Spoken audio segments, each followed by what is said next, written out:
Αυτή η συσκευή είναι ένας τηλεδιαχειρισμός κοντινών αποστάσεων. Το ένα μέρος είναι ο πομπός και το άλλο μέρος είναι ο δέκτης. Το κομμάτι με το κόκκινο ουσιαστικά λειτουργεί σαν τηλεκοντρόλ. Ανοίγουμε το διακόπτη. Είναι έτοιμο για χρήση. Έχει ειδική θύρα για να το φορτίζουμε.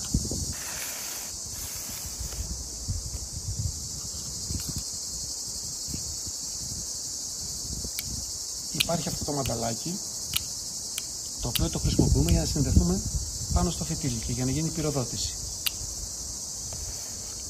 Όσο πιο μακριά πάνω από το φυτίλι, τόσο μεγαλύτερο χρόνο θα έχουμε μέχρι να γίνει η εκτόξευση. Αν δηλαδή πάμε κοντά, θα έχουμε πολύ λιγότερο χρόνο, 1 δευτερόλεπτο. Αν πάμε μακριά, αυξάνουμε πάρα πολύ το χρόνο. Είμαστε έτοιμοι να πυροδοτήσουμε. Εδώ είναι ο διακόπτης μας και θα πυροδοτήσω.